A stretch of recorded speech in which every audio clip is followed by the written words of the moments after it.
We love bitches. This theater.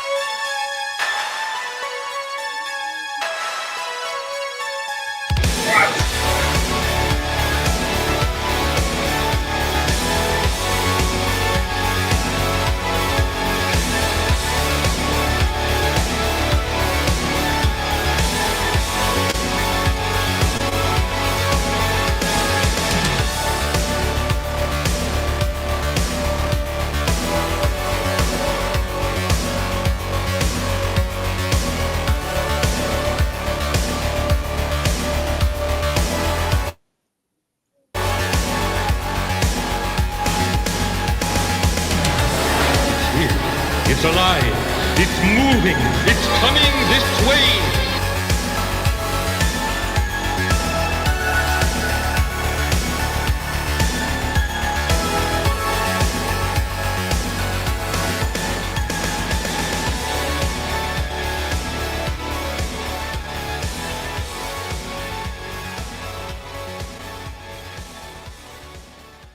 What is up, everybody? Thank you so much for tuning in for this latest stream of the Horror Movie Club, the club where, what do? We watch horror movies, of course, and talk about them and bitch about them.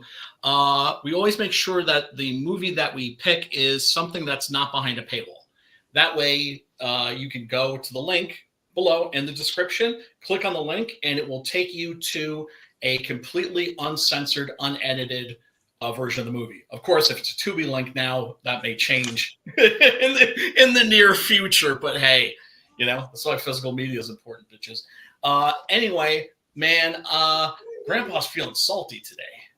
Grandpa's not really digging something that he saw today.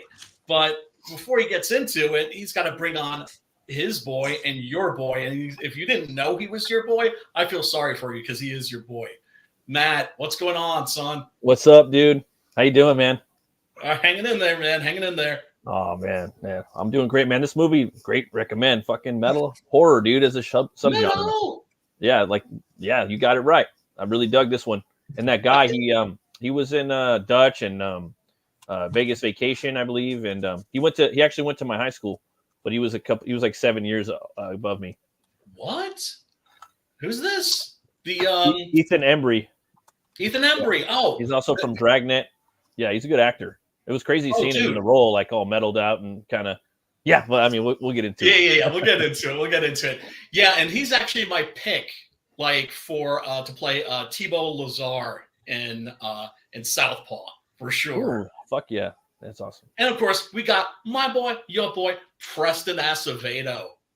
I can't believe I missed that movie. Like, it fell underneath my radar. That's why I picked it. I figured, like, it's one of those movies that flew under the radar for so many people.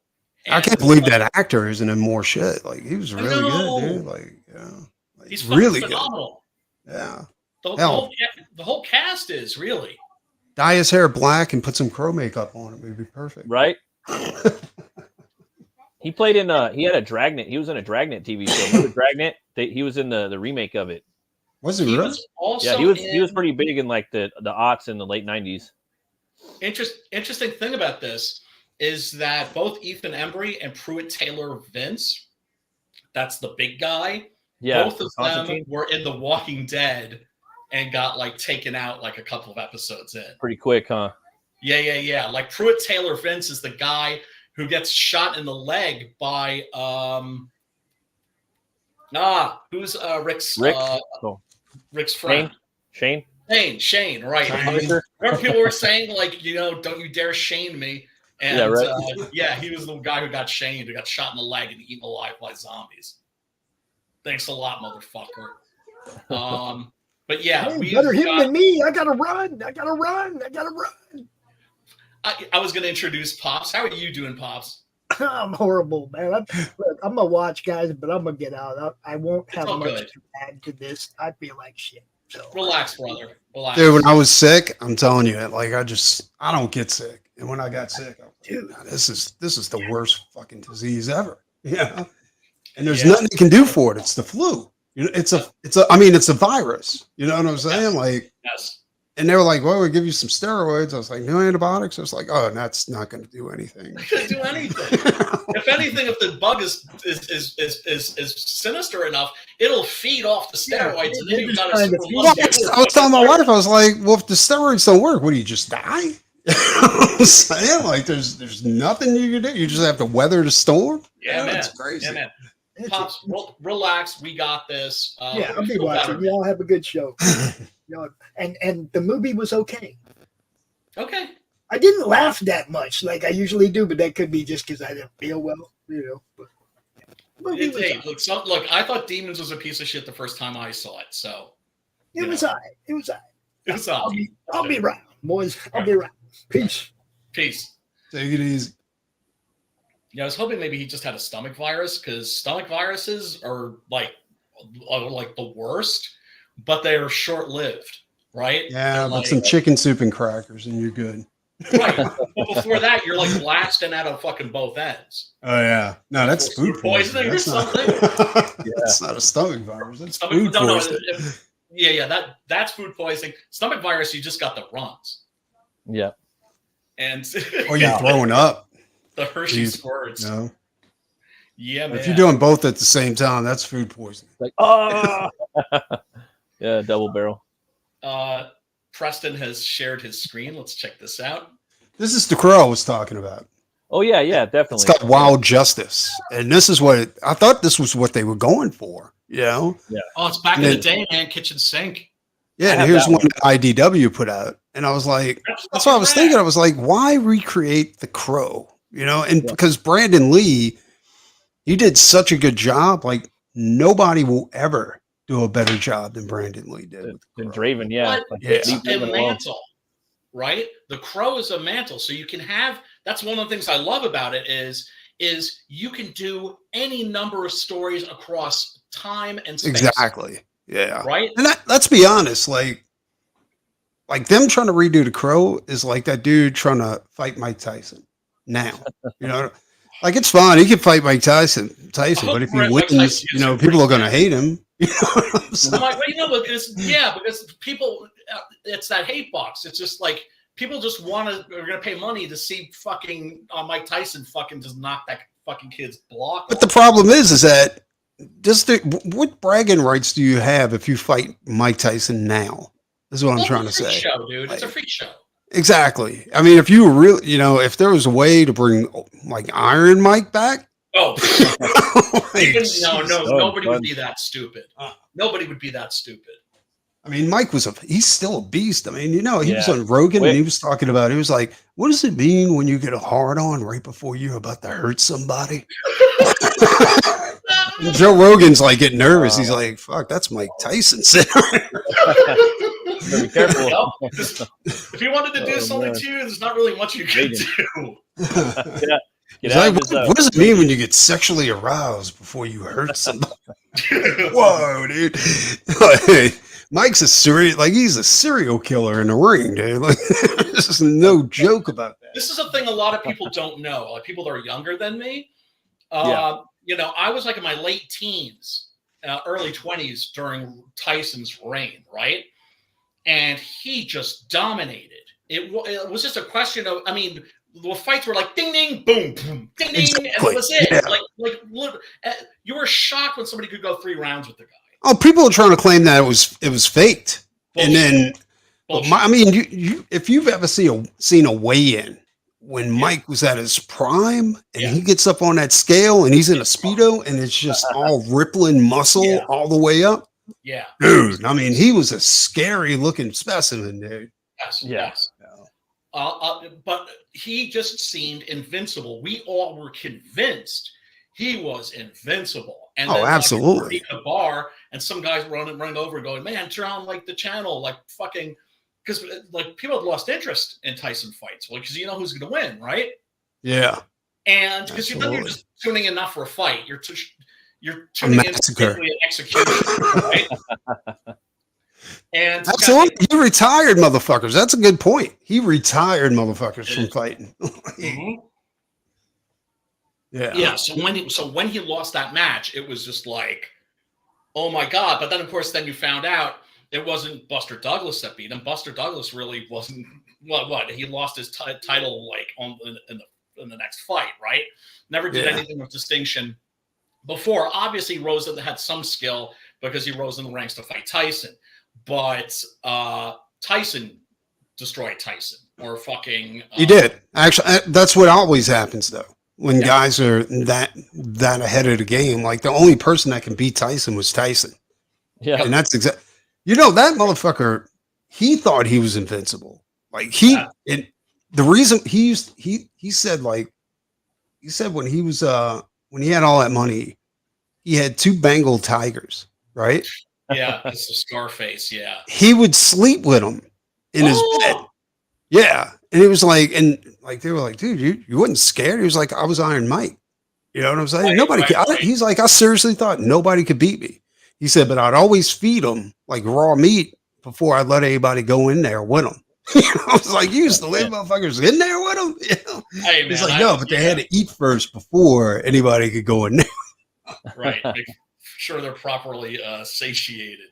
Jesus Christ, man. I know. Well, he was probably lying there with the fucking Bengal tiger and thinking like this tiger's probably feeling nervous right now. Well, he said that when he was laying in bed with those tigers, like he said the one memory he has is when they would fart, like they would clear a room. Like well, they're carnivores, dude.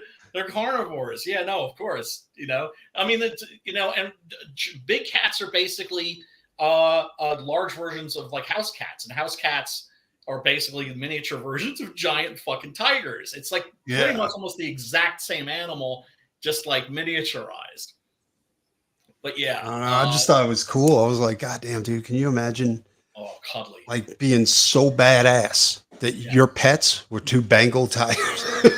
Oh man, they sound cuddly, but that's a little too much kitty for me. I told you about how my brother actually got to like play with like a tiger cub. No. Yeah, he was he was volunteering at his local shelter, and they were like, "Oh, dude, you know what came in today?" And he's like, "What? Tiger?" And he's like, "What?" Some asshat was selling this tiger cub out of the back of his car, out of the trunk of his car, at like the Mall of America or something like that. And so somebody fucking called 5-0, thankfully, and fucking grabbed his ass and grabbed the kitty. And then they were just holding on to the kitty until they could take him to like a zoo or a preserve or some shit like that. But my brother actually got to like play with it. And he said, suddenly that thing just went and grabbed onto him. And he just went, oh, and was just like, oh my God. Like he said, you could like feel that power and that strength. Damn. And this was a fucking baby. This was a little motherfucker. He's like, bam. They had a show on Pluto, and it was a hoarder show, right? But it was people who hoarded dangerous pets, you know. And I didn't realize like this one guy, like him and his parents were going to start a zoo, so he ordered a lion cub and a tiger cub, and then his parents were like, "Yeah, we're not going to do that." He was in a New York apartment. Like a small New York apartment with these 2 fucking, and he called his brother who was like, "Hey, I need some help. I need you to come over here." And he goes, his brother went over. He's like, "Whoa, did you ever got rid of those fucking things yet?" So he got rid of the lion cub, but he kept the tiger, and that tiger grew into this huge fucking Bengal. And they had an old folks home across the street, you know? Yeah. The old folks would see this tiger in the window, and they were like, "Hey, there's a tiger in the window." I was like, "See now, motherfucker, don't worry." And they never believed them because they thought they were going senile, you know. And finally, this dude decides he finds this house cat outside of his apartment, and it was hurt, so he takes the house cat in, you know. And he nurses it back to health, and he thought everything was cool. Now he has a house cat, his Bengal tiger, and him living in this small New York apartment. Yes, that's a fascinating story. That guy's really interesting.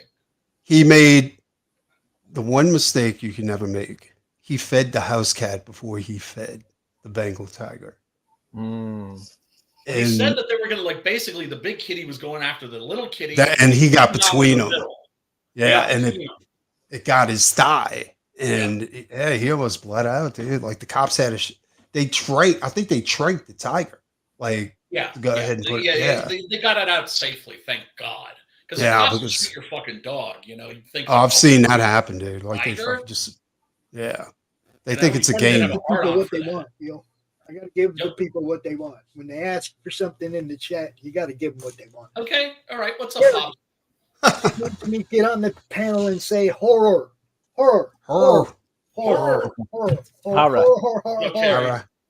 Everybody that's hanging out, thank you so much. You can go to sleep now. All right. Peace out, boss. It's all good in the neighborhood. All right, there you go. I'm out. Peace. So, we got some stuff to talk about. First of all, a little bit of horror news. The Halloween franchise, it looks like, is going from the big screen to the little screen. That is to say that the Halloween franchise, they're not making more movies. They're going to do like a TV series. That never works out. And the Chucky series is really good, I think. Was it? Yeah. I never checked it out. I have to check it out. Well, you wouldn't think it would be worth checking out, but it actually is. All right. That's the only horror franchise where every single installment's written by the same guy, Don Mancini. He's the only person that's ever written that character. I remember Nightmare Before Elm Street, the TV series. That was okay, but it was more like the Twilight Zone. Yeah. Like the Crypt Keeper. Yeah. Matt, what's up? Matt, you were going to say something? No. I was just going to say that was kind of like Tales from the Crypt, but yeah. It's a creative reset completely and going back to the original film. Okay. So, as most of you know, definitely if you got to know this if you're a horror fan. There is all this fucking bullshit like lore that is it's just a nightmare. It's like a bunch of narrative spaghetti, right? With I think there's like 3 or maybe even 4 different Halloween timelines. So you've got Halloween, Halloween 2, Halloween 4, 5, and 6. That's like its own timeline. And then you have Halloween H2O, and that is that picks up from Halloween 2, right? Am I crazy? Like, did they have a Halloween where it was like there was no serial killer? Like it was a bunch of witches making these masks? Yes, for kids. That was Halloween 3. Yeah, it's an awesome movie. It's just that it was John Carpenter didn't want any more Halloween sequels. He's like, I'm not interested in anything to do with The Shape. Again, that story's over, right? Yeah. And he didn't want to milk that. So he was like, how about we do Halloween as a horror franchise? It's just each installment is a different horror story about or taking place on Halloween, right? So he hired Nigel Neal, this brilliant BBC sci-fi horror writer, to write the script for Halloween 3. And, I love that movie to bits. I thought it was cool too. I just wasn't sure. It was so different than the rest of the franchise. People came to see The Shape, so it's like false advertising. Yeah. Right. Why would you do that? Right? Unless it's Halloween 3, this movie does not have The Shape / Michael Myers in it. That's in your title, okay, right? but people weren't paying attention. They just went to the movie because they saw Halloween 3 on the marquee. Okay, and then they got gypped. So this is supposed to pick up from Halloween. Are you following any of this? Because like it's really convoluted, and then there's like it's confusing, that last trilogy. Which you have like the zombie verse too. There's like 2 of them. There's a zombie verse. Yeah. You can look up a chart. I wish I had one handy. Look that up sometime. It's fucking amusing. Dude, you know what they should do? So bizarre and confusing. Yeah. You know what I would do? Like the next thing I would do, I would get like kind of try to get a budget, and then I would make like Infinity War, where like all the Michael Myers are in one movie, and then find like the kaiju. That'd be sweet, dude. From hell. John Carpenter wanted to do Halloween versus Hellraiser. He wanted to do a Shape Pinhead. Dude, that would be fucking amazing. Dude, you know what book I need to get? Like I've slept on, but I need to go back and retro like pick them up. Is Freddy versus Jason versus Ash, and that was supposed to go down and never did. You know, I know Dynamite put it out, but yeah, I remember the artwork was You still really got killer. Bruce Campbell, goddammit. He'd still put. Dude, he needs to sack up and do one, and then Kurt Russell needs to grow a handlebar mustache and play Jack Burton, and then he needs to grow his beard out and play fucking Snake one more time. Yeah, and, you know, that's what everybody wants. You know, are they doing another Big Trouble in Little China? No, with the old no. There's a comic book sequel, and the comic book sequel with Eric Powell was pretty cool. I collected those, and then they also did the Escape from Somalia or not Somalia? Fuck that other place that's over by Russia. Yeah, that one's pretty dope. Siberia. Yeah, I got that one. Oh, because he was on the side. Oh, so that must have been a prequel, right? It might have been. It was pretty cool though. Which is a cool idea, right? Yeah, because how does Snake lose his eye? How did he get the tattoo? Also, what is it that made him such a bitter motherfucker? Where he I'm surprised they didn't make more of them, dude. Like maybe a smaller print run. Like I don't know, it's weird. Like you know, I know Boom has it sometimes, and Dark Horse had it. You know. Well, the thing is, none of them have ever been any good that I've read. That one sounds intriguing. I'd like to check that out. It's just like for instance, in one of them, it picks up right after the end of Escape from New York, and he's like running, right? And he runs into this guy with a truck, and he's thinking about killing him and taking the truck. And I'm just like, okay, this writer does not know. No shit. No. And then the one with Eric Powell where he takes the Pork Chop Express, they go to like the Chinese hell. I don't know if you remember that one. From Big No, I haven't read any of those. That one's okay. It's okay. It's really cheesy, but it's fun. But yeah, they go to hell. They go to the Chinese hell. It's like and he's driving the Pork Chop Express through it.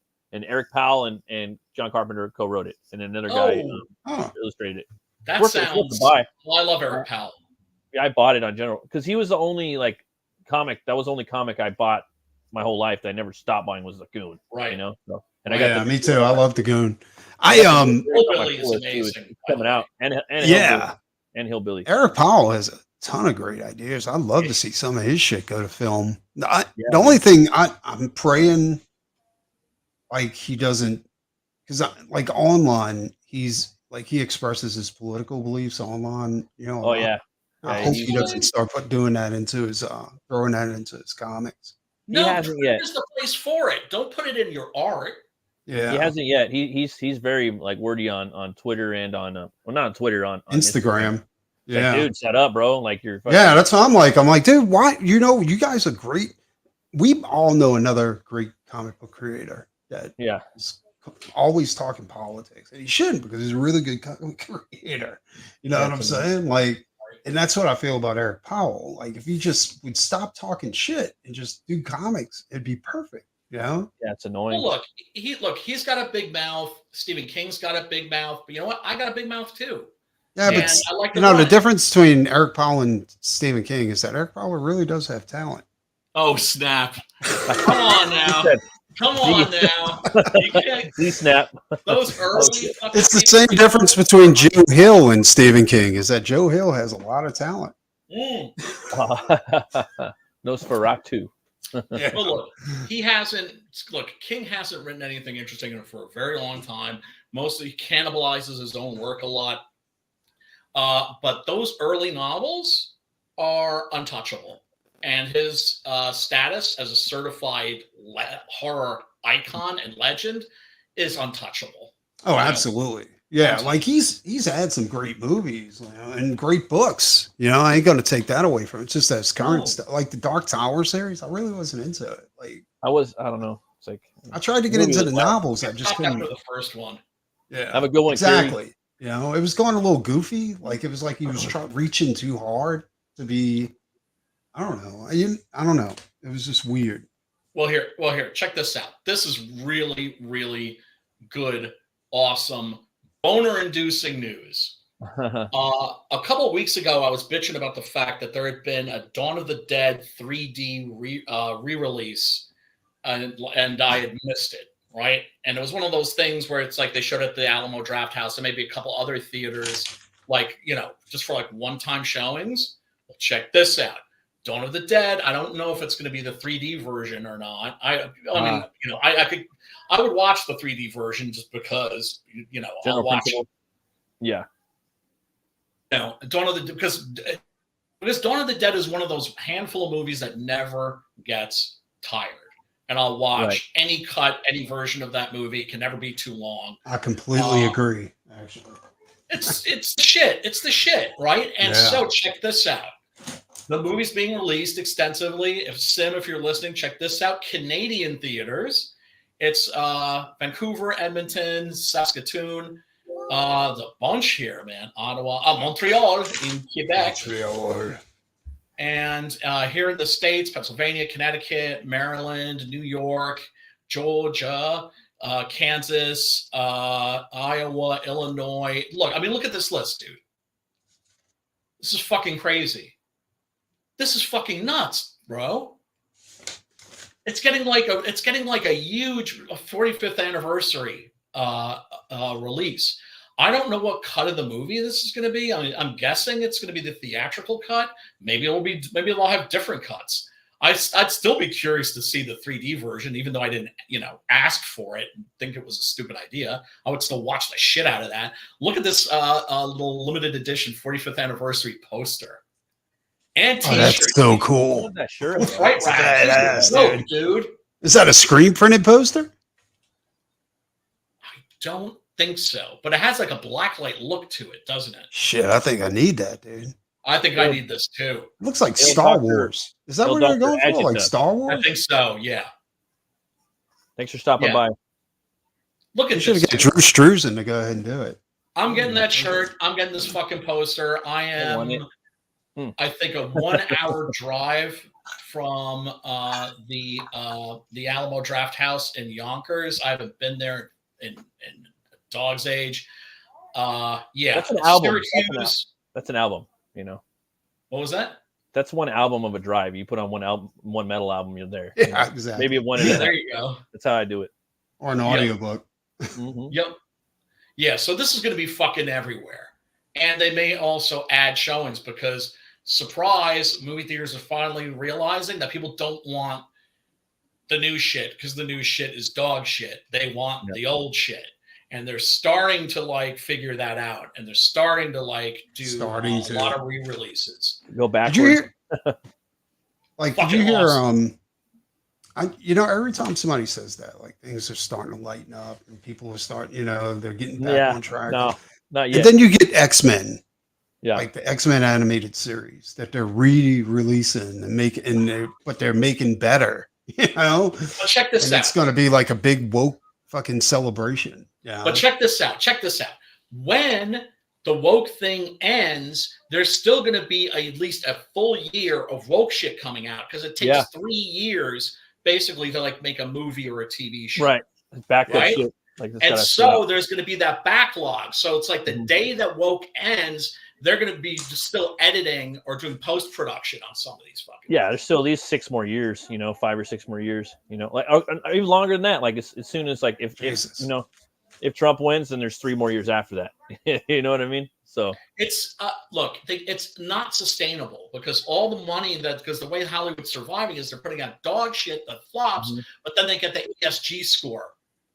Money. Yeah, what's his head was saying. I still don't understand how that works. I don't you just get free money or nobody knows. Nobody really knows.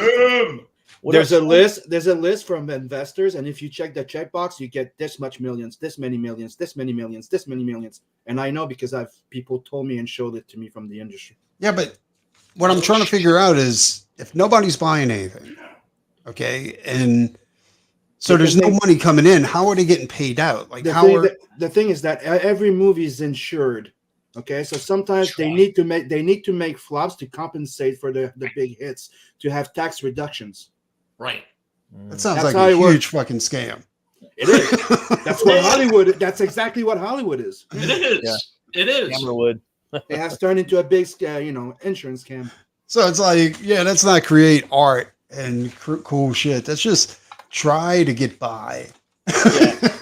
So that's why they're doing the blockbuster thing. They're not trying to do experimental movies anymore. Sorry, Brian. Yeah, I'm so sick of it. You know who does put money into making cool movies? The fucking Canadians. Yep. Like the British, they take money from the lottery fund and they give it to artists to help them, do things like put out like modest little independent features. Smart, dude. It keeps Chinese do that. It brings Chinese culture. make great It gives a country their culture, through art. Yes, and it's investing. You're investing in the creative power of your population, right? But 100%. which just makes freaking sense to me. And by the way, Sim, I don't want to hear any fucking excuses from you. You are definitely going. You has to goes to. Let's see here. Where is it showing in Canada? It's Ottawa, Montreal, Quebec, at the Cinema du Parc in 3D, motherfucker, in 3D. In 3D? It's a gimmick. Of course. It's a gimmick I don't support. I love that gimmick. But that's the thing. It's just like I don't want it in 3D. Didn't ask for it. Didn't want it. Will I watch it? Fuck yes. That's the thing they've been doing here. Is like a lot of the theaters, just to squeeze extra money off of you, they only make the 3D available here. You don't have to. You have no choice. Oh, that's lame. That's lame. Yeah, I mean, I'll probably go. I'm a big fan of that horror movie. and porn, right? To me, like horror and porn and like booby exploitation movies, like Roger Corman movies, those should be in 3D. Richard Corman. No. So we're gonna have to get to the big kahuna here. Oh yeah, really quickly.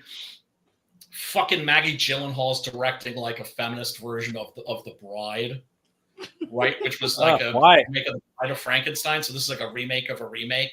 Yeah, dude, Christian Bale's Frankenstein and Penelope Cruz as the Bride and Peter Sarsgaard as a detective. No word on who plays the monster. Oh, we'll be watching that.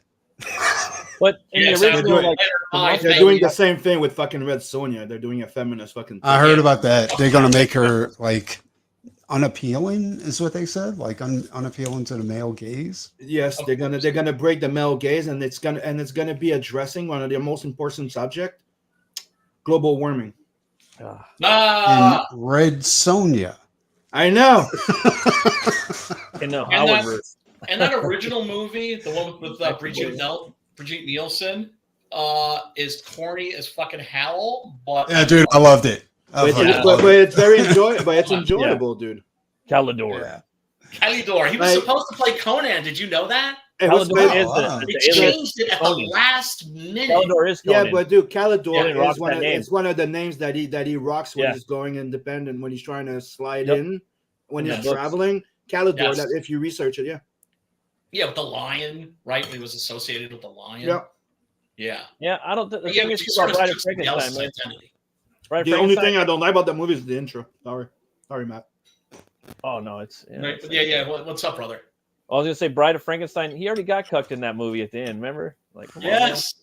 Dude, that is one of my top favorite movies. He got cucked hard. Like, why you gotta? She's already all those vintage Frankenstein movies. That one I just fucking love them. And in Branas, dude. Yeah. No, well, that's just the thing about Frankenstein. Like, it's never about having a hero.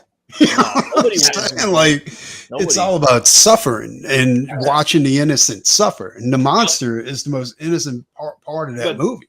The monster is actually the human. The more human, he's actually the hero of the story. Yeah. Dude, I'll say that over and over again. Like, that's one of the reasons why that's one of my all-time favorite movies, is because Frankenstein. They tell you the bad guy is Frankenstein, but at the end you root for the bad guy. It's the villagers. The villagers are the bad guy. Mm-hmm. Well, it depends on what version we're talking about. Are we talking about the novel? Or are we talking about the James Whale movies? The one that people keep sleeping on, and I keep busting people's balls about this, is if you haven't seen Son of Frankenstein, watch Son of Frankenstein. I thought it was incredibly. Is that the Mel Brooks movie? No. That's the one that the Mel Brooks movie is a spoof of. I know. Yeah, no, Son of Frankenstein's awesome. I like that. But I don't think Boris Karloff never played Frankenstein in that, right? Lugosi's. Lugosi. That's who it was. Lugosi's best performance. Yeah, and actually he did a pretty good job. He wasn't bad. Yeah, he was good. Oh, fantastic. I enjoyed the Frankenstein in Van Helsing, to be quite honest. It was pretty good. I thought he was a little over the top. It was, but that's what was kind of fun about it. Yeah, exactly. You know, it's The- not the- like the an extra- opera the singer or something The like extra that. tech in him, that was like a bit like No, as far as the design, I thought the design was fucking boss as fuck. Yeah. Just the actor yes, that's kind what I'm of saying. sucked ass. true. But And then, that's of course- I did enjoy the take, but the actor, you're right, like he was not like they could have done better, but the take on him was pretty sweet. Oh yeah, definitely. Yeah, he had like a what was it, a Tesla coil in his heart? Yeah, at the Yeah. Tesla cord that was keeping the electricity from the light bulb in there. Yeah. Yeah, dug it. I thought that was Yeah, cool. yeah. I thought that was really fun. It's a fun design. What is it? How do Yeah. you call it? It's not steampunk, but it's what's the other? It's coal punk or something like that. Diesel Diesel pump. punk. Thank you. The I also like the way the werewolf transformed in that. Mhm. You know, Oh, where he it's- came yeah, out that's and he had to yeah. rip the human skin off of him. Yeah, But I keep saying it, dude. That was not Van Helsing. That was Solomon Kane. Pretty Right. much. That movie was more Solomon Kane than anything Oh else. yeah, Way. definitely. Way. All right, we're gonna Like that Dr. Jekyll and Mr. Hyde show was on point. Yeah, that was awesome. Yeah, it was. Yeah, it was. I like Jekyll and Hyde and the League of Extraordinary Gentlemen. Oh, dude, I love that movie. Even though a lot of It's people great. don't like it, I love it. It's underrated. I know. It compares Yeah, it to solid. the comic book. But look, John Rias think it's- Chambermain. Ah, Yeah, dude, it was I don't badass. think- I don't think adding Dorian Gray was necessarily a good idea. but it Adding worked. fucking secret agent Tom Sawyer was a brilliant idea. Dude, Yeah. love that. Yeah, that Because was awesome. Mark Twain did write a short story about Tom about him when he grows up and becomes I think it's called like Tom Sawyer Detective. Wasn't he like the first agent of Pinkerton or something? Something like that. Is Oh, his Pinkerton, buddy? yeah. What was his name? I know it was Jim something. Huck? Was he part of Tom Sawyer's future when he's a spy? Yeah. What was his name? Huck Finn. Huck Finn. No, Tom Sawyer's buddy. It was Huck Finn. no, it was Jim, right? Huckleberry, wasn't it? Oh no, it's Huckleberry Finn's. You're talking about Jim. You're talking about Jim Bean. Now Jim, whose full name we can't say. Yeah. And you know what? That's man. But when people were all about fucking banning that book, it fucking pisses me Yeah. off. Dude, there's no way. There's no way. You can't do it. Like you can't ban something because of the times. But now they're You know what I'm removing the saying? N Like, word. They're removing the N word. They're doing edits. They can't cancel it, but You they're sh- removing you- the yeah. N word. dude, I don't think they should edit it either. That's Dude, ridiculous. the guy who owns a bookstore right next door to me is like, I saw that they had some Roald Dahl books out. I'm like, so are these the censored ones? And he was like, what? And I was like, like these got censored, right? So I'm just wondering, is this the censored version or is this? And I had to explain the whole thing to him, and he was fine with it. If He you was like, if they remove some offensive language, if it's you not erase fact. the ugliness from the past, from the history, you will Yes. just be doomed to fucking repeat it and make it worse. Oh Yeah. yeah. A lot of people That's don't what get I'm that. saying. Like I don't I'm wanna sorry, hear it. history has to be uncomfortable to make you Well, to humble yes. the fuck out of you. The Yes. problem is that you got a bunch of people who have been sheltered, and they're like, Oh. "Well, no, this can't be around because it's offensive," you know, and see, they and don't all the realize fucking that other other shit they're people doing. have way thicker skin than them.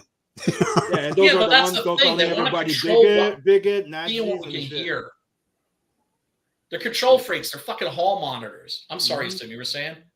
So those are the same people calling everybody bigot, Nazis, monsters, demons. Right Yeah. now, like They're the ones that You are know? fucking fascists. 100%. 100%. they even said they're gonna rewrite Fahrenheit and 1984 1984. to make They to hate make it more. Fahrenheit 451. Yeah, to make it They more hate that palpable for people now. So technically, they're gonna make the Big Brother a good guy.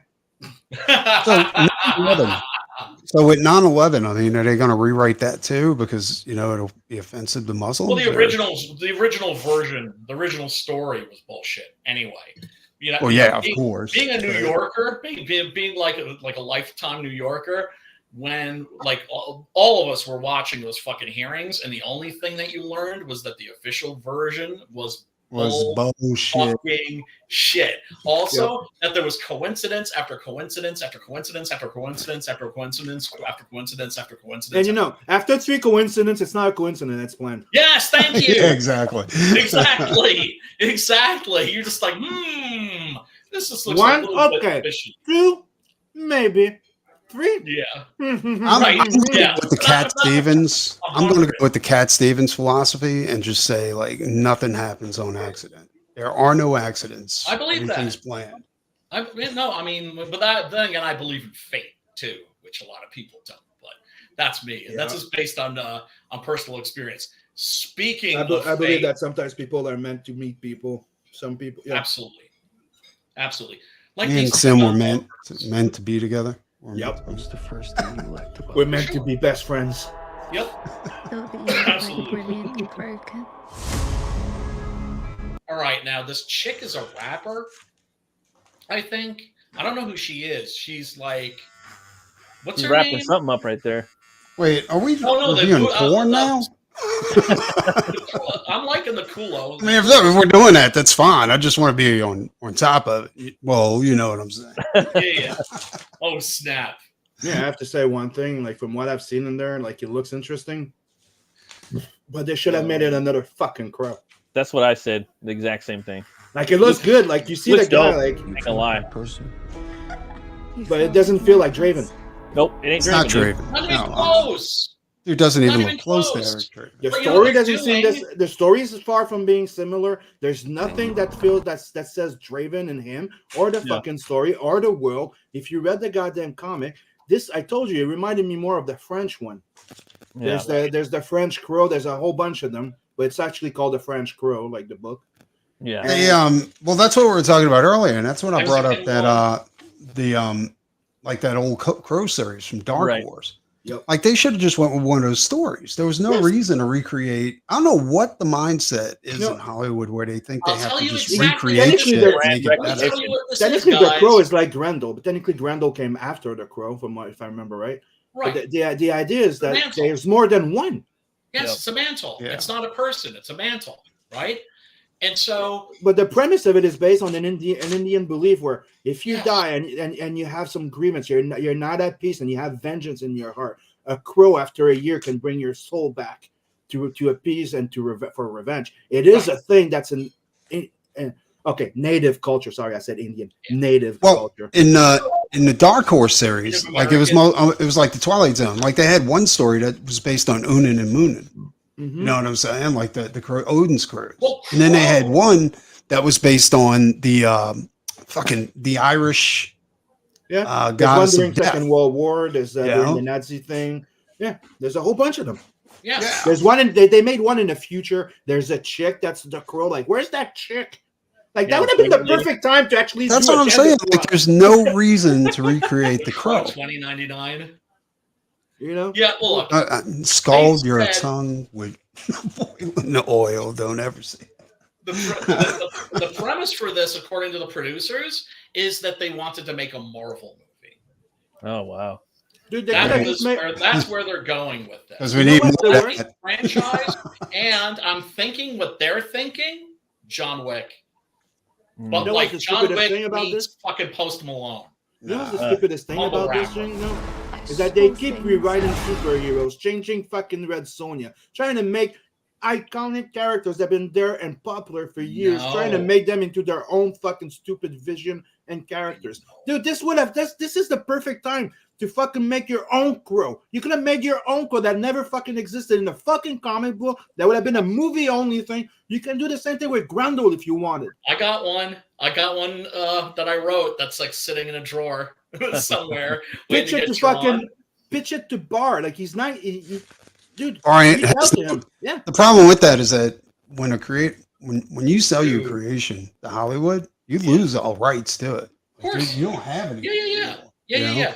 Dude, that would be intense. Would be like, wow, do you think we could actually do that? That like if Preston and I put a little package together and sent that to him, that we could possibly do that? That would be insane. I'd do it. Yeah. But I wouldn't expect too much if I was you. I've got the whole Don't expect.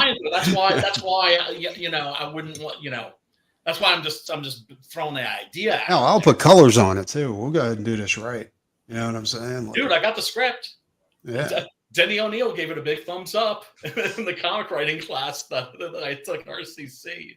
But I mean, would you really want to waste your time on that, or would you want to just go ahead and just make a new character and just do something really cool? Question is, here's the thing. Question is, because I already wrote it, right? And I could switch it, but first of all, it would have been high profile. And the question would be if you'd want to spend your time on it, because like I said, I already wrote the script. It's just simple.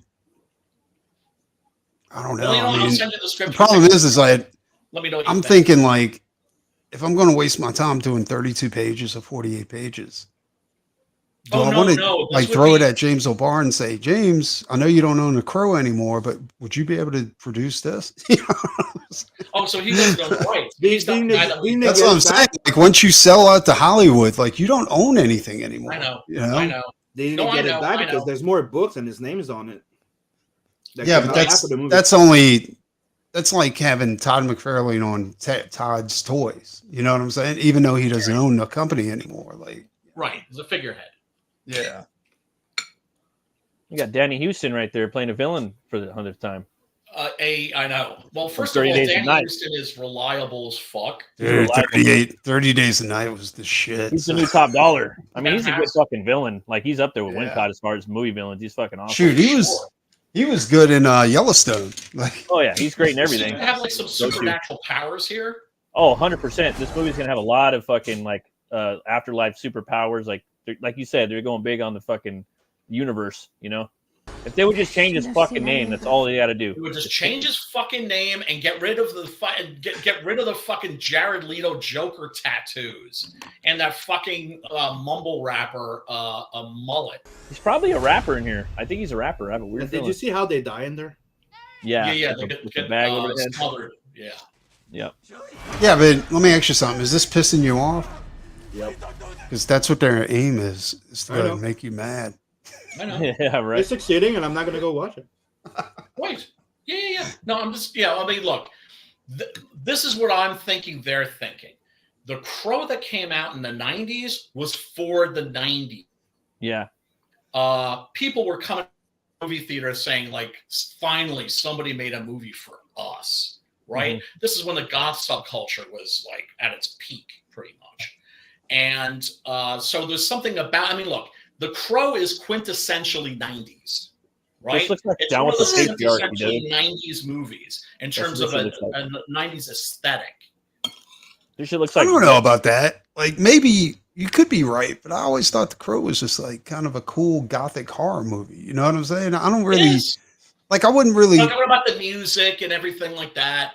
It's associated with the 90s, is what I'm saying. I kind of put it up there with Blade Runner, you know, and movies like that. You know, in fact, another cool movie. I do too, but I'm talking about like a decade vibe. Do you know what I'm saying? No. I hear you. I understand what you're saying. Like as far as like the music and stuff like that, I could totally see that. Right. I remember another movie that was kind of like The Crow, because after seeing The Crow, kind of ruined me for movies after I've seen it, because I was looking for other movies as good as The Crow. You know, it's so good, and there were none except for Dark City. Yeah, and Dark City was really follow-up. good. Yeah, they're trying to show you how they kill people, how they get rid of people in Hollywood with a bang. Yeah, I know, right? Okay, so now we've got the Skull Cowboy, except this is the Skull. I mean, that's what I was saying. He's an immigrant. He looks like a fucking immigrant from like Middle East or something. How dare you? How dare you? So they had a chance, right? Because presumably this is some kind of limbo, right? And this would have been a great chance to use the Skull Cowboy. Yeah, totally. You could tell. Dumb. Probably takes his coat too. See, he's got the trench coat. Like, here's my coat. Yeah. You could take it. A lot of CGI blood in this too. Yeah, the black blood. Look at the fucking hair. Like, I feel like he's like a rapper, and there's like fucking rich white dudes like in the city, in the big city. Like they're not drug dealers, or more like fucking going to the opera and shit like that. You know, they meet in prison. Yeah. Remember, it looks like this is. It's like, wait, here we go. Right there. I don't think I'm gonna be able to get into this movie. I don't know, man. It looks like down like with the patriarchy type bullshit to me. No, wearing the pink. Yeah, what's like that? Yeah, it's fucking weird. It might be a thing that they Pink do. is the new orange. There's no prison anywhere that wears pink. Yes, there is. Yeah, pink is a new black. Where? Orange. Sheriff Arpaio in fucking Arizona. They did this. What? Yes.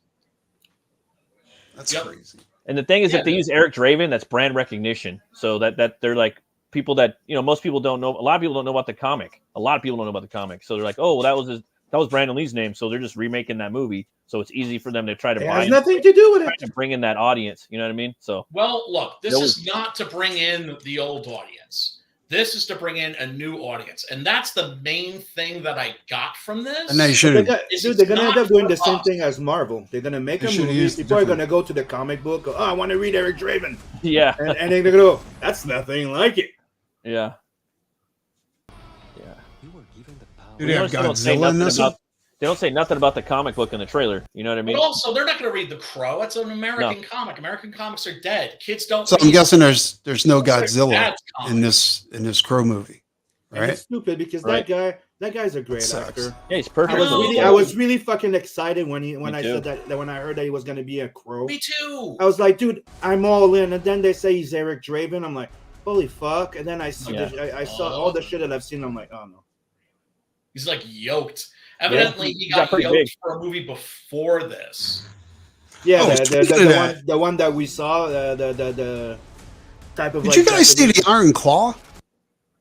Not yet. no. I missed it. Dude, did you see how big that motherfucker? Zach Efron got big? Wolverine. Dude, he looks fucking enormous. Play Wolverine, dude. He'd be perfect. Yes. Holy human no, growth. dude, he's like Schwarzenegger big. Yeah. Yeah. Jesus. So on the one hand, the one thing I like about this trailer, it's gory. Yeah. On the other Well, it's hand, great. Just not as a CGI Crow movie. blood. Yeah. I can't stand CGI blood. Is that even Detroit, dude? I don't know. It's probably like, well, we remember also the Detroit that was in The Crow wasn't like real Detroit. It was like Detroit in like another dimension, right? It took place in its own world the same way also in City of Angels. It was like it was like LA, but not LA. Yeah. You know, if they really want to do a cool City of Crow, Angels. Yeah. they should have just capitalized on the BLM riots and just There you been go. like, you see what I'm saying? And then they could have got swarmed and killed over the BLM riots, and then he comes back as the Crow and starts killing motherfuckers. You know? Look, he's pointing a gun at a black dude. How dare that motherfucker? Yeah, but you know what I think is Dude funny? killed him, but Did you know, like, that's the thing? Do you notice that's why it has it? They gave a tear under his eye. right. I think this movie is an it's- exercise in it's- privilege. It's a Yeah, gang thing right. saying that you've served time, Yes. you've been humiliated, or you killed people. Yeah. It's Yeah, a but you're badge talking of about honor, real man. world shit. This ain't real world. Yeah, but dude, why do you Right. think why do you think they're gonna go out of their way to give him a tear under his fucking eye? Right. Now, doesn't this look? Don't these That's look not like villains from a Draven. John Wick movie?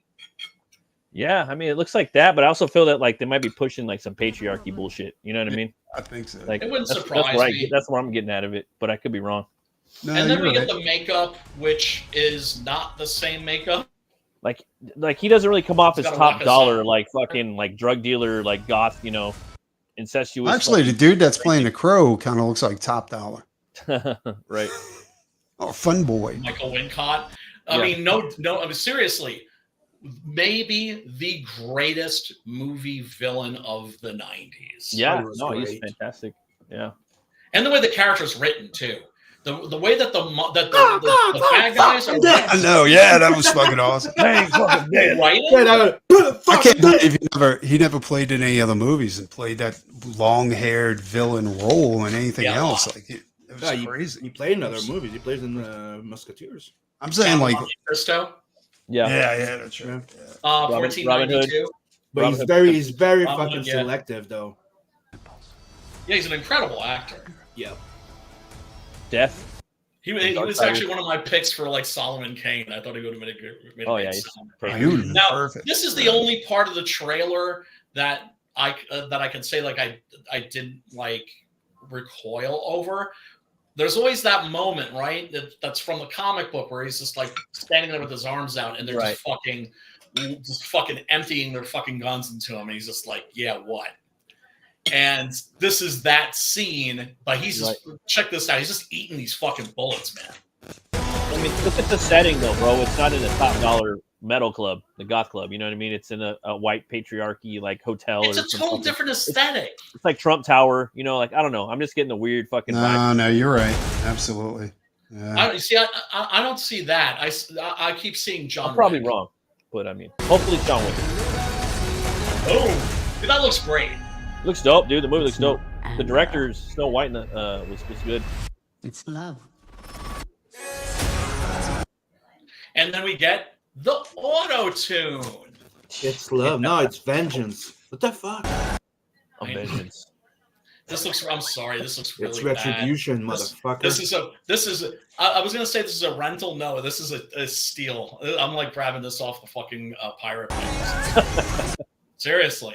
Hey, look at that. It's Deadpool. Right? You gonna bite his hand or something? You know that love promises only pain. That had kind of like a little bit of a. Is he gonna like rock the makeup like in the last scene of the movie, or that's what it looks like? That's what I'm like. That's what it's looking like. You know, he's doing a lot of fighting with no makeup on.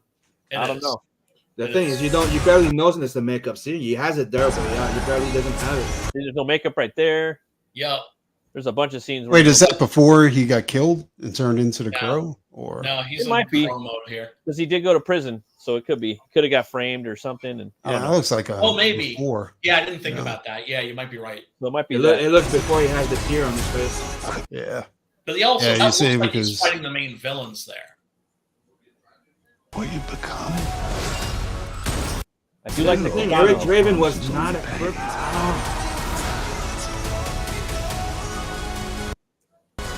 Yoked.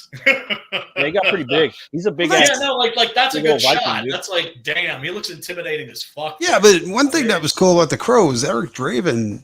I mean, Brent, like he wasn't really like ripped. You know, Yeah, he wasn't built huge. like that. You know what I'm saying? Like the size of Brandon Lee. He's a big old. that's what I'm saying. Like when they announced that Jason Momoa was going to be like the Crow, I was like, that's not a good fit. You know, Conan, that's he looks like you know, when you cast him as Conan, I was like, he looks just like Conan on he It. does. But Right? can you see Conan getting? Crow, I'm like, no way. He doesn't look anything like the character. No, exactly. He That's what I'm doesn't look saying. Exactly like the character.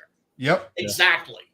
And to me, that's not always essential in a comic book adaptation, but when it's there, I'm fucking happy. I always The body type is kind of important when you're talking about somebody who's getting railed by like fucking a bunch of dudes and his girlfriend's getting killed. Yeah. You know what I'm saying? Can you imagine Jason Momoa like?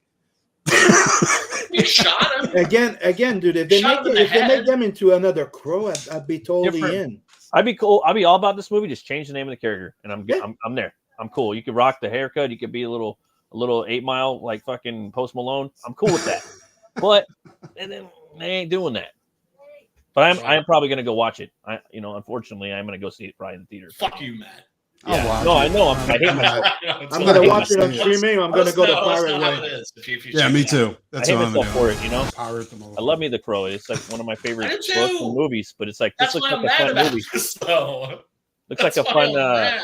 movie that's like The Crow that I would watch. Yeah, exactly. You know it. Feel hell awaits you. You know me. I like my revenge movies. You know, body. people coming back, from the dead and getting revenge. Yes. I'm into that stuff. That's my shit. That's my shit. That's what like I'm saying. this guy right is here, my you know? shit. Behind me. Yeah, they're fucking with my shit. That's my thing. That's I like revenge. Yeah, dude. So I mean, man. The thing is, the Crow is not a fucking superhero like Superman or Batman. No. It was a master fucking piece, like more like a fucking theater piece. Well, that's one of the reasons why I like. Michael Barr wrote the fucking German masterpiece. It's author. finite. Yeah. It's And finite. that's like they're It's cheating. shitting. It's If finite. anything, the Crow was a serial killer.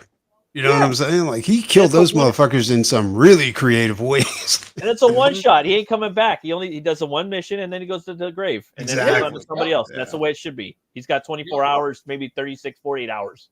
And that's it. It's finite. That's it. Bang, fucking dead. Yep. It's And payback. they could just edit that by changing the It's fucking name. the victim coming back and avenging 100%. himself. One of the biggest influences on the Crow, the original comic, clearly High Plains Drifter. Yeah, a lot of people were saying that. I saw that on Twitter. When I first read that, I was like, man, there's a lot of High Plains Drifter in this. They're saying RoboCop is the Crow. A lot of people said it was throwing some heads. The Crow, Swamp Thing, RoboCop. These are all characters that are transformed by death. Right? And there's something that's death and something horrific that happened to them to lead to that death. Yes, where their spirits can't rest. Exactly. There's something there, you know? Right. Yeah. Or in RoboCop, it's all about identity and reclaiming that identity. What I'm trying to say is that, dude, that's what they did with, like, you can shit on it all you want, because I was not super crazy about it, but it's still good. The fucking City of Angels. Oh yeah, I love it. I'm a big defender. I'm not, I wouldn't say I love it compared to the first one, but I really enjoyed it. I'm its biggest defender. Because one of the things they did is they did another Crow that was not in comic books. Yeah, it was a sequel to Brandon Lee's movie, and the little girl grew up. and it was a dad that got murdered with a single dad that got murdered with his son. Yeah, that movie's pretty dope. I seen it in theaters and The Crow. Yeah, they're it can't handle to that, but it's still a fun movie. Now anything the way you just described it, yes, it's a better movie. It's a good movie. You know what I'm saying? But yeah, it was. And the thing is Vincent Perez is the better actor compared to Brandon Lee. How Brandon Lee dare you? I wouldn't go that far. For sure. Yeah, you went a little too. I wouldn't go that far personally. Yeah, you didn't let me finish my fucking thought, bro. Vincent Perez is the better actor. Brandon Lee is the better Crow because he just fit right into that character so perfectly. Right? Like I said, he even looked just like him. I was just like, when I heard he was cast, because I'd seen him in smaller movies, and I was always really impressed with him. I was like, why isn't this guy a star? And then finally, he was going to be in this movie that was going to make him a star. And then, of course, what happened? The thing is, it's Brandon Lee had one thing that not many people could pull. And it's to have that he can play that kind, loving person and be that fucking monster. Yes. And not many people, dude, you could see his eyes, how he was loving and caring with that little girl, with his girlfriend. Then, dude, that fucking killer eye, dude, when he fucking was the Crow and went for people, dude, and he could play that crazy note. Remember when he goes to the fuck boy? Yes. Yeah, it's maniacal. Fantastic. He looks maniacal in the eyes. Very menacing. And I think Oh, sorry. I was gonna say that Perez ended up a bit flat on that we're watching tonight. The ending. Oh man, I didn't expect that. Metal. It all comes back to metal in the end. Yep. It was great, dude. I really liked that movie. Yeah, we'll take a look at that in a minute. How many people have you loved? Good shot. God, that fucking nice shot. Music is horrible. Listen to this music. Yeah, it's listen to this music. That also tells me a lot about this movie. Yeah. It's just, it's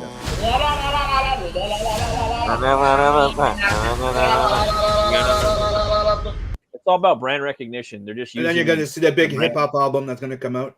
Yeah. I'm not right.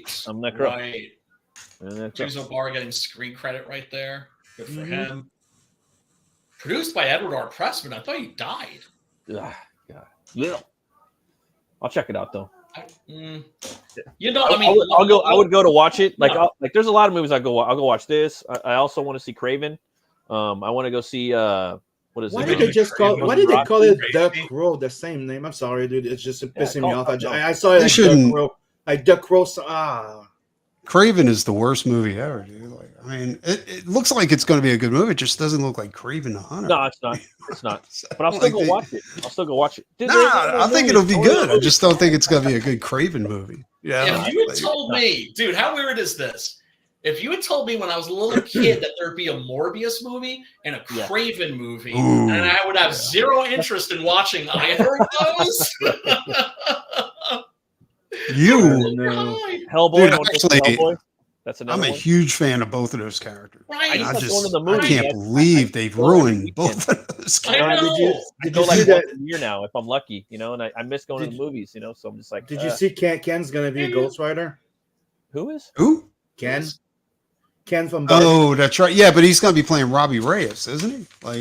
I hope not. Or is he? He can't be Johnny Blaze. There's no way. The Bobby Reyes character. He was You cool. if he's not Johnny Blaze, me too. But Danny Ketch is the most iconic and known fucking Ghost Rider.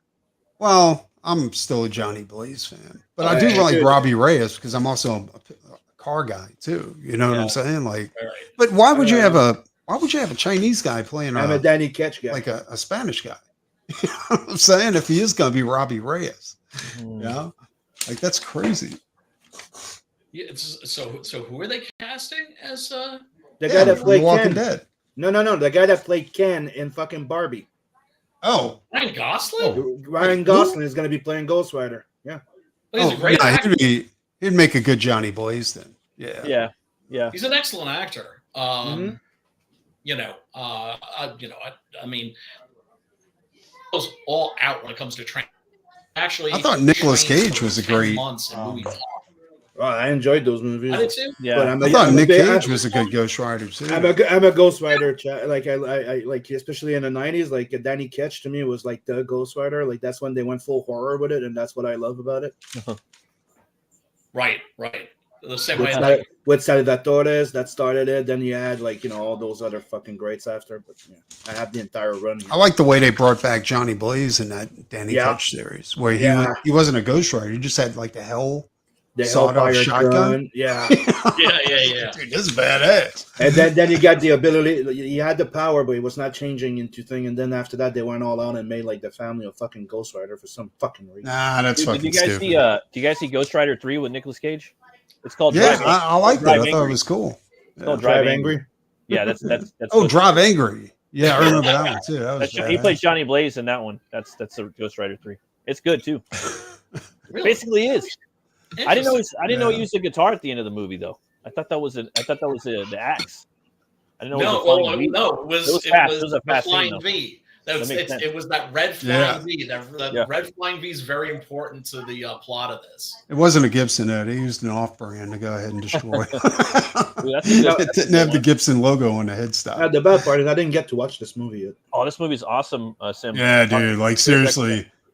Like most of the movies we watch on here, usually I've seen them or they're really, really bad. But I'm telling you, this one was the absolute shit. I didn't get to watch it, but I do have to admit, when I saw the trailer, the funny thing for me was like the big guy that seemed like to be like the killer. Yeah, reminded me of the not Jack Black and Tenacious D. Oh yeah, right. Well, he played in Constantine too. Yeah, he's in Constantine. Yeah. That's where I remember him from. He is a guy that has had like a really good career, and yet at the same time is like criminally underrated. Oh yeah, dude. He does this weird eye thing too. It's nuts, dude. Like, yeah. I mean, he plays a lot. He's cast a lot as like pretty tweaked characters. Yeah. And he's definitely pretty fucking tweaked in this. Dude, they went full brutality on the child murders. Holy fuck, dude. Yeah, but you don't see anything. That's the thing that's really fucked up, is that he is a child killer. Yeah, but they went right to the absolute edge. Came to him murdering that kid. I was like, oh. Then the kid's still alive and he's going back there with a hacksaw. Well, I got to do what I got to do. You know? Yeah, right. Well, that's the tragedy of this character, right? Is when the movie opens up, we see him at home and he lives with his mom and his dad way out in the country in Texas, and he's hearing these voices. Right? That just won't Wait, stop. Brian, I got to correct you. It's the gods of metal he's hearing that are forcing him to play louder. Right. Hey, Rhoda. So, he has a flying V and and like a Marshall amp, and he's just hitting the same chord over and over again. Bang! It sounds like when I was first learning how to play guitar. It sounds like Sleep, dude. Anybody, yeah. Sounds like the band Sleep. Yeah. Actually, you're right. Actually, yeah. Now that you mention it, yeah, that's a wow. That's very accurate. And the house appears to be haunted by a demon of some kind. Yeah. We're led to believe it might even be the devil himself. And so his mother's telling him, like, look, you're going back to the fucking psych ward, right? Because evidently as a kid, he had attacked a little girl with a rock and had tried to bury her. And so they bounced him into a psych ward. He came out of the psych ward, went to live with his parents. And once again, he's hearing these voices. And so he like kills his mother with how does he kill her with the is it with the flying V, or does he just push her down the stairs? He just pushes her down the stairs. Yeah, he pushes her down the stairs. Yeah. Because this is a scene that's very much like a recreation of that shot in Psycho, where Martin Balsam gets slashed across the face and goes flying down the stairs. Yep. And then the crucifix on the wall turns upside down. I don't know what artist they hired to do the paintwork in there. Right. Dude. Oh, I can tell you. Dude was a beast. So Preston, did you kind of like have some like? Could you relate to this character in here a little bit? Absolutely. I know I could. That's why I was just like, oh damn, this is like some of my older paintings look like that. Actually, I was like, damn. Brian kind of hit it on the nail with this one. Right. Look, because it's one of those movies. Like I saw it on Tubi, I was like, wait a second. I bet these fools haven't seen this. No. And they would love this. Yeah. Right? I'm wondering how could I have not seen? Well, because there's such a lot of fucking horror movies out there. But this was back in 2015. Like they had to not advertise this at all. Oh, not at all. That's the thing, dude. Back then there was no advertisement for horror movies, if you remember properly. Like it ended up like you didn't even know most of them that were coming out. Also, this movie didn't get received too well by critics. That is to say, some critics really liked it and other critics really hated it, right? So it got mixed reviews. And it played like the festival circuit, but it never got a theatrical release. So it just went direct to DVD and got lost. No, I think what didn't help was the title, to be quite honest.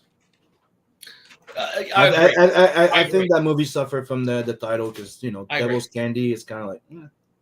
Right. And I mean, once you find out what the Devil's Candy is, it's sinister as fuck, right? Mm-hmm. The Devil's Candy being little children. It's like the devil loves driving people to do torturing and ending and killing innocents. Yes, and the most innocent too. Yeah, so it's Stephen Kastner is the name of the guy who did the paintings. I love the end credits with the Gustave Doré. Yeah, very cool. But let's see. Yeah, there's the painting. So basically, the plot in this involves this deranged killer who's hearing voices, can't get away from them, and the only thing that quiets them is doing what the voices tell him to do, and that is to say horrible things to children. I was thinking like Preston's gonna love all these like really close, tight shots of these of homeboy here just slinging these paints. I can relate, dude. There was times I was in my tighty whities, climbing on a ladder, trying to paint shit, sweating my balls off. Yeah. Whoever played that dude's daughter in there, like she was a really good actress too. Like they really had some top talent in this movie. The cast in this is what really makes it. What really sells it. You got Ethan Embry, right, as Jesse Hellman. That's who is married to Shiri Appleby. Her character is named Astrid, and then they have this daughter Zoe. And this movie very quickly establishes something that is very hard to do as a writer, especially in such little space, is you get introduced to this family and immediately you kind of fall in love with them, right? They're charming as fuck. There's definitely like the relationship that he has with his... I'm sorry? There's definitely a believability factor with the father and his daughter, 100%. Right? And what I love too is they're all into metal, right? He and his daughter are into metal. Yeah, the mom's like, no. Yeah, Astrid, the wife, completely doesn't get it, but whatever. I have two daughters, and I try to get both of them into metal. and it totally failed every time. Well, that's because that's their dad's music. No, it's because their life was too goddamn good. I should have made it way harder on them. Left them with a little more psychological. That's one thing I've noticed over the years is that people who are heavy into metal, also don't really come from the best homes. Horror fans too, bro. Horror fans too. That's the thing, man. This is the art that helps fucked up people like us regain our strength and exactly maintain it. You know, it's soul food for us. And yeah, I totally thought that was Tony Iommi at first, but no. Nah, dude, that's Kirk. Bobblehead. This look on his face here. Is he getting like the daughter's head banging? He still has that serious look on his face. Yeah, totally, dude. That's like me, like a million times driving to work. Absolutely. On the way home. When I used to go to jiu-jitsu, like on my way there, I'd put on the heaviest shit. Just, all the way there. People are like looking at you. What the fuck? Well, I'd be slamming on my steering wheel and shit. Like that. You're heading down the road. By the time I get there, I'd be like, "Fucking who's first?" Oh man! First thing I used to listen to on my way to sword practice back when I was doing HEMA, historical European martial arts, German longsword fencing. What else would I be banging? The fucking Queen soundtrack to Highlander. Yeah, me too. I actually like Give Me the Prize. That's pretty solid. Yep. Yeah. Give Me the Prize was the shit, son. The prize. Just give me the prize. Yeah. Can't wait for the reboot. Sure. So they find this house that is cheap, and it's cheap, of course, because there just was a murder and a suicide that happened. And of course, this is the house that we saw in the beginning of the movie. And this guy is just still out there and on the prowl and dangerous. The movie kind of cuts between... Is his name Billy Kincaid? No, I don't believe so. And this is really sweet too. He drives his daughter to her first day of school, and she's, obviously not really feeling it. And he gives her the hook and horns, and she begrudgingly gives him the hook and horns back. He's like all grinning. He's all happy. Like his relationship with his daughter is just very sweet. That only lasts until they become preteens. Once they become preteens, all of a sudden they hate Doom. Yeah. Well, that's the thing that, like, every parent I know, they know that stage is coming where their kids are getting to the point where, like, they're going to be embarrassed of them, right? And they know that it's normal. They know that they were the same way, but still, when that time comes, that shit hurts. Fun little story. Like whenever I used to drop my daughters off at school, and if you pull through it without losing your shit, it gets back. It gets back on track. Right. When I used to drop my daughters off at school, I used to crank like 80s metal and roll the windows down while we're in line to drop them. And she'll be like trying to hit the button real quick to turn Well, you see, that's what my friend Charles did. He just had fun with it, right? So it's like his daughter's just kind of like, embarrassed to be near him. And so he just would start like break dancing and pop and locking. And just to look goofy, just to look fucking stupid and embarrass her even more. That makes sense to me. Just have fun. No, it does. It's fun as fuck, dude. I would imagine, right? Why not just have fun with it? So he comes into his daughter's room and he's feeling something calling to him. And what could be behind a ghost poster other than something evil and sinister? And there's the sign of the cross there. You know what I gathered from the realtor? He had black eyeballs. I don't know. And usually, I picked that up in a lot of movies. They'll have these characters that will come into the film with these black eyeballs, and like it's almost like a subterranean, like subliminal message with these characters. For me, he was Satan. I really believed he was the devil, but I could be wrong. There are other characters in this that. Oh yeah, Blalock. I mean, the art dealer. Yeah, that's demon, like the art studio. Yeah. That was cool. Actually, I really dug that.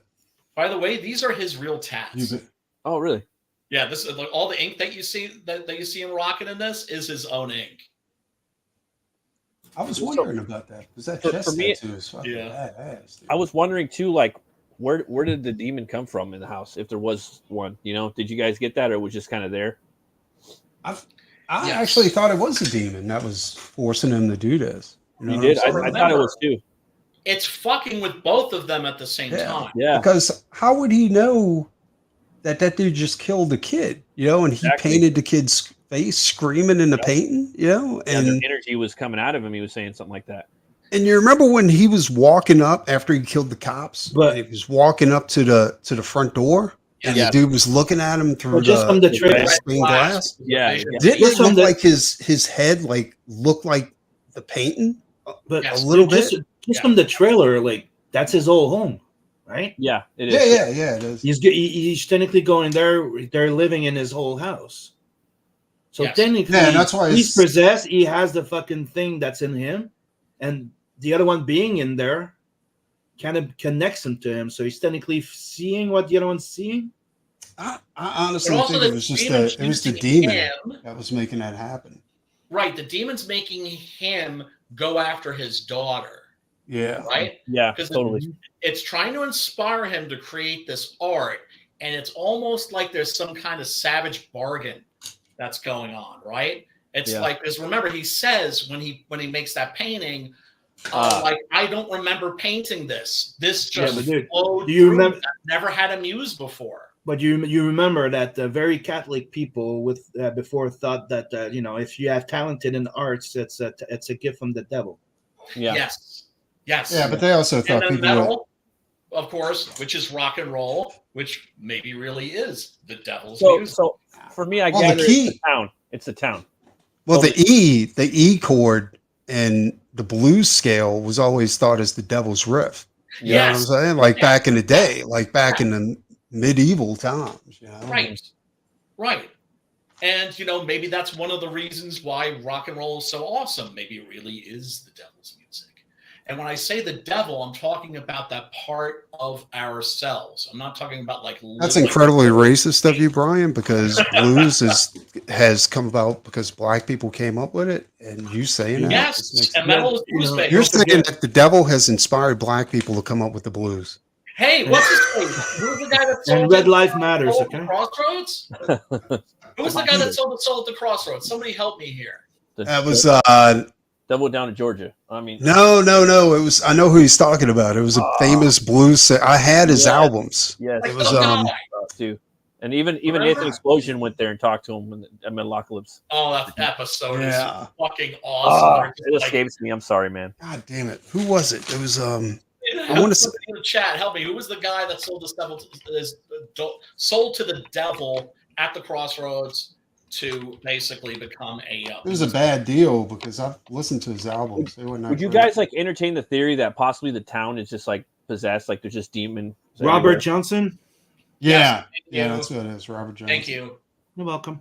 That didn't occur to me. That's an interesting idea. Blalock, the art dealer, you know what I mean? And sacrifices, he's like, you're gonna have to sacrifice.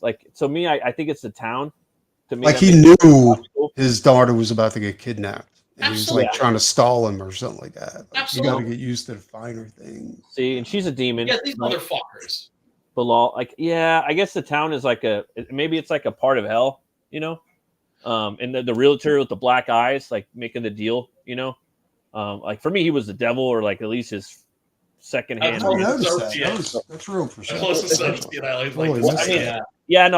is. That's what the town is definitely. It's definitely a part of hell for sure. That's what I'm going with, which is metal as fuck. But it is. I definitely got demon vibes off that chick. Oh, for sure, dog. Yeah.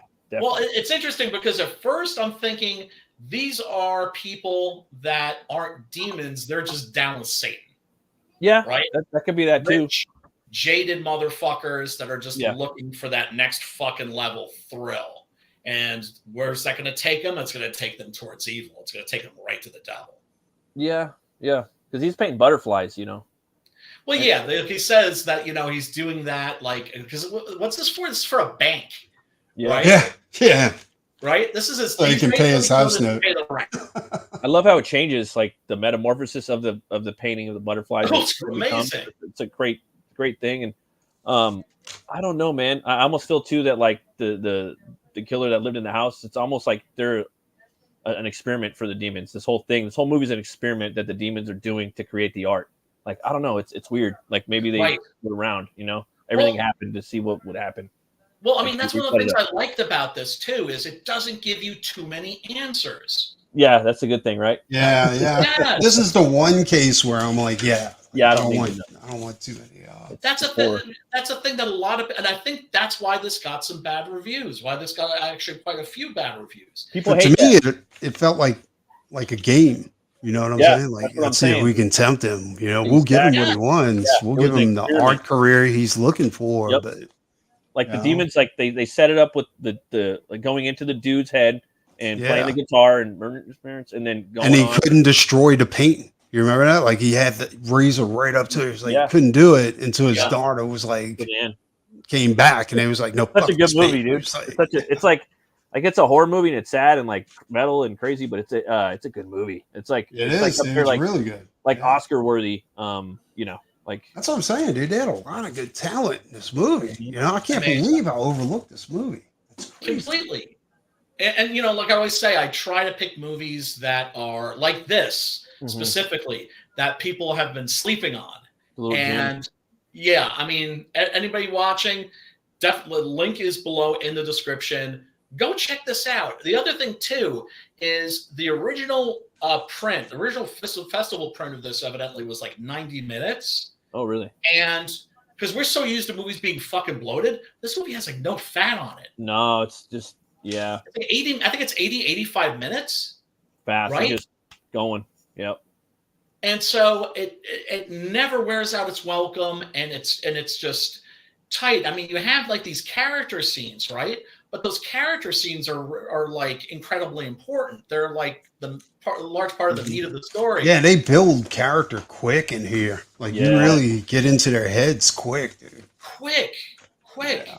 And the ending, like so hard to do. Oh, I love the ending, and I was like, damn, like I didn't think it was gonna end that way, and it just made it even like for me, it made it better. I mean, I'm a sucker for, and it was cool. I was like, yeah, and he earned it. You know what I mean? He wasn't a Mary Sue dude. You know? Dude, look at that paint. Look at that shit. Yeah. Right. Whoever did that on set, he's a boss. Like he wasn't an Uber. I'm saying that dude is. Dude, look at his name, dude. We should Google his name. We got it. He wasn't an Uber badass in the movie. Like the dad, he gets his ass kicked. You know what I mean? And like he takes some hits. Like literally takes shot. You know it did freak me out when he got shot. And he played it perfect, dude. Like when he got shot, he's like, he's there to like defend him, but like at the end, like you could see like the berserker came out in him. Like I don't know, it was really cool, but it was like he got shot through the lung, and you could feel it. Like you realize that, like when he made that sound, when he went down, it was like, dude, that motherfucker got shot through the lung, son. It took a lot. It took a lot for him to get to go on that journey. Like I would actually watch another movie with this character. It doesn't need it. It'd be kind of like sacrilegious to make another movie off of this franchise, but gotta make a Southpaw movie with this fucking dude. That's what I dude. Yeah, you guys gotta get on that shit. He'd be a perfect Thibault Lazar. And then of course it's just like he needs to go pick up his daughter, right? And because they're worried about getting kidnapped and all that. And this bitch is just like, no, you gotta have this meeting. And he's like, he manages to finagle it an hour earlier, but this guy takes his time getting there. Yeah. The dude from Blow. Oh, I hear you want Mota. I have Mota. Remember that guy? And then tells him like, this cognac that you're drinking, it's like, like 200 years old or something. You got to get used to the finer things. Yeah, right? Exactly. Right, because now you're one of us, right? Just like a demon. You got your membership card. You got you got our membership card. But he doesn't care about any of that. He just grabs the fucking tumbler, just boom, knocks it back. Yeah, exactly. Like it's nothing. And it's just like, yo, I got to go pick my daughter up. And then that's when he makes that line about like, hey, sometimes you need to make sacrifices. Yeah. Right. So the deal is his daughter for the final. Amen. Yep, exactly. And it's a town, dude. To me, it's a part of hell. You know what I mean? And hell is huge, Or a colony. Is born. That's the way. right? It's just like it's like a bunch of people, right? It's like some homesteaders from hell. Yeah, honestly, at first I thought it was going to be like The Shining, where he was going to get tempted, and it was yeah. But it took a twist, dude. Like the twist was good. Like it was real good. Yeah, I thought so too. And there's some pretty janky looking CGI fire. It's all right. You can Fire's forgive a bitch. it. Yeah, fire's a bitch. It's in a lot of movies. It's a bitch. It's right. And the CGI fire still looks 100 times better than the CGI fire that is in The Expendables when Stone Cold Steve Austin gets set on fire. And I always have a funny feeling.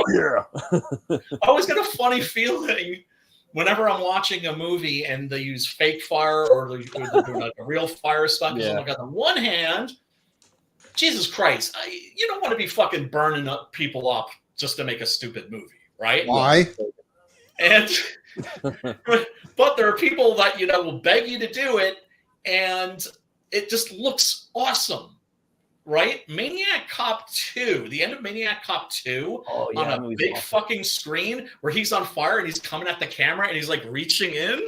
Dude, I got to see 3, man. I got to watch 3 tonight. I totally slept on 3. I still didn't. It's a disappointment, but it's not. Awesome, dude. I want to draw that dude. He looks so cool. Dude. Shit. I wish somebody could get the rights to Maniac Cop and we could make some bucks. Yeah. Nicholas Winding Refn has the rights to Maniac Cop. He's making or has been planning for a while now, a Maniac Cop remake. But we haven't seen it yet. But I found that. I want to do a graphic novel. Yeah, right. Maniac Cop was the shit. So. Yeah. Dude. Cool. Fucking talk to Steven Romano about that. He would probably fucking pay you to fucking do that. And then, of course, the end sequence too with Doré, and the yeah, we can't play the clip because we'll get. I'll just do it for mastered. You. Don't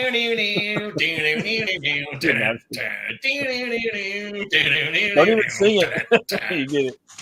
Yeah, you get like you get the smackdown if you sing too much of it. This and dump some Doré and have the metal fonts on there too.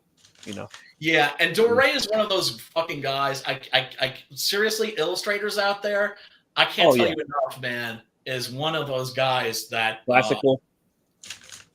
Yeah, I mean, he's in my top 10, dude. Like I don't know, I can sit there and just stare at that and like the Paradise Lost. Oh, dude, like one of the all-time masters, right? They did etchings back then, right? Like it wasn't. They never used lead. They carved it into wood. Is that right? And then they used ink. Yes. Yeah, like that. That's always been amazing to me because they never did like sketch lines or anything like that. Like these dudes were bosses, son. Like right? It was like, yeah, no, he was a visionary. Most famous. It's not like all he ever did was Paradise Lost and Dante's Inferno. This is Dante's Inferno, for instance. There's Virgil. That's I think trying to feed Cerberus. So that's what he's best known for, is for doing his Milton and his Dante illustrations. But he did a lot more. But what can I say? His Paradise Lost is just the shit. This is all from the Inferno. By the way, there's also Purgatorio and a volume about heaven. Nobody ever reads those because they're just boring. Everybody that's just it's the same thing. Like Milton did a sequel to Paradise Lost called Paradise Regained, and it's a fucking snooze fest. It's just like Blake said. It's like when he wrote about the devil, he just like killed it, and when he wrote about God and heaven, it's just like it was yeah. And he said that's because Dante. Dude, look at that. That is fucking sweet. Isn't that great? Yeah. Yeah. When I wrote the script for Nine Devils, I believe I sent a lot of Gustave Doré stuff to Preston. Knowing of course that he's going to do his own thing, but dude, Devils is going to be the shit. I'm telling you. Oh man, it's shit. Dude, the pages that you've done are fucking phenomenal. Wait till the ones that are coming, dude. Wait till you see that Pope getting ripped into pieces because of demon. Oh, did I tell you what I made? The change I made to that? You remember when you in the script you have it to where a sigil appears on the earth, right? Yeah, like a stamp. I started thinking about it. I was like, and now I started thinking like, if every human that did bad shit had a sigil that appeared on their head and a demon popped out of them, well, just a random demon. Yeah, there'd be no more people to be slaves. You see, because a lot of them have to be killed and mutilated by the demons too. You see what I'm saying? There's nobody left for us to kill. Exactly. So what I was thinking was, like the absolute, like the 9 will appear out of people. You know, like a sigil will appear instead of it happening on the earth. A sigil will appear on their forehead, like right out of Revelations. You know what I'm saying? Right. So. Yeah, well, they have this priest walking. They have these street musicians, you know, and he's walking past. He's like scum, you know, and all of a sudden he stops, and a sigil appears, like burns into his forehead, and he runs up to him and starts confessing his sins to like the lead singer of his street band. The dude's like, "Bro, what the fuck's going on in your head?" And then as he's saying that, a fist comes out of the priest's mouth and fucking grabs him and crushes his head, right? And then the demon like comes out of the priest and just like exits him like a cheap suit. And then he raises his hands and the sigil burns into the ground, and then the locusts come out of the sigil from the earth. You see what I'm saying? Yeah, man. Because I was thinking, I was like, Jack Kirby's cool, but we're kind of going like Tim Vigil a little bit here. Right. You know, I mean, and when I wrote it, it was with that intention, like, this is just kind of like the idea, but then of course you're going to do you and make it more awesome. Yeah. Yeah. No. Like what you gave me is amazing. No. Now I have to make it visually amazing. Well, look. I hope I gave you a lot of shit that you're gonna have fun drawing. Oh, right? Dude, trust me. And about 10 pages, it's pure Matt.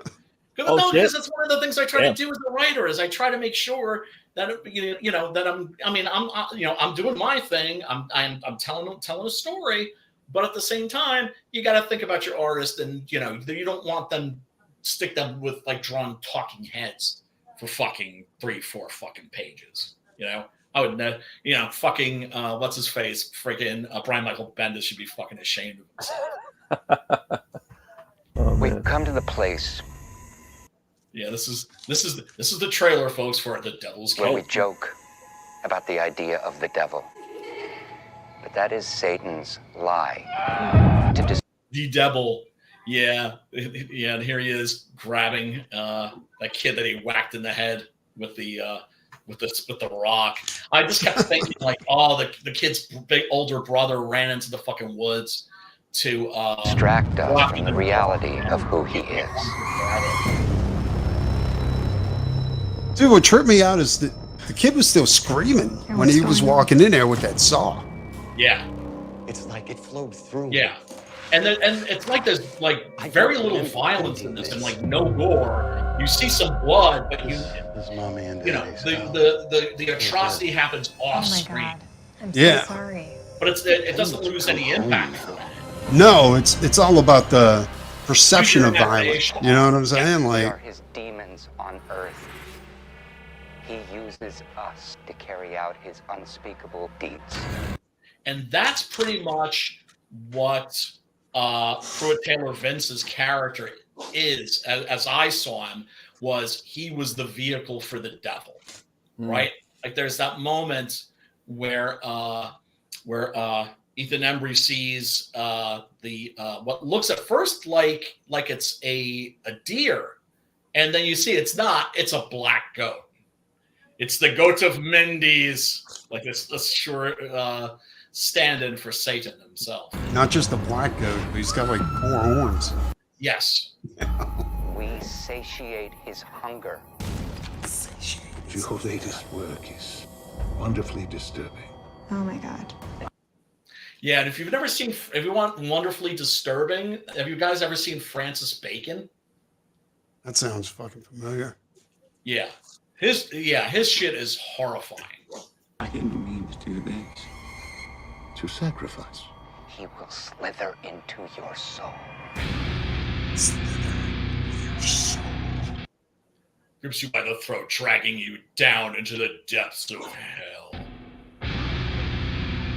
Yeah, there's that riff, that same riff he keeps mask in a Halloween store.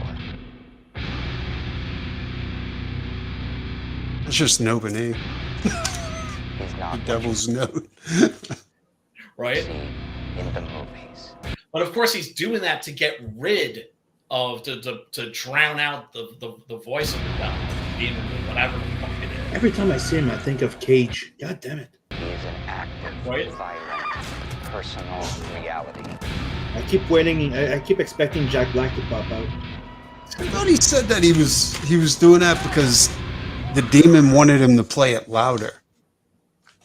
No, that was the only way he could. That's why he has to kill, is because he's trying to get someplace where he can just fucking do that. And then cops show up. His mother, of course, was going to send him back to the hospital for it. And so he has to stop, and then he has to sit there and he has to listen. Huh. And that's what I mean, I don't know about you, but I never saw him as a villain. He was just another victim. I don't know, dude. I kind of seen him as a villain. He's a menace, but he's a tragic, he's still a tragic character. No, he's definitely a tragic villain, but I did see him as a villain. Yeah, when he buys the gas, he buys the gas and a lighter at the fucking the convenience store. And Matt, I know you got to go in a minute. He's right. You are the sweetest candy of them all. That was horrifying too when he was about to go in there and kill her. Horrifying. And he takes his clothes off and he just has his undershirt and his stained up boxers and he's got the hacksaw and then it puts this plastic that's one sick fuck right there, dude. Smock and a fucking hacksaw. Yeah, nasty shit. Dr. Ajita, I want extended mall hours Blu-ray, dude. Of course, we all want that. And by the way, Chris, if you're hanging out, you're listening. Much love to you, brother. I got clack-a-lack.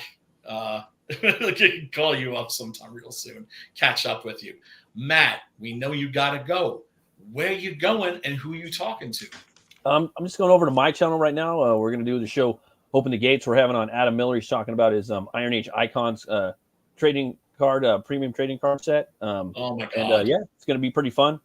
Send me a link. Oh, for sure.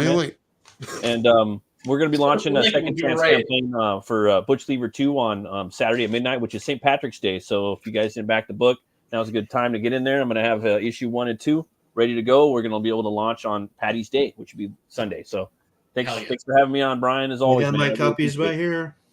Oh, hell yeah, dude. Always, brother. Always. Thanks. And you guys are invited, so hopefully you can stop by if you can. We'll do. If not, fuck yeah. We'll do it, and I'll do some sketch card or something else.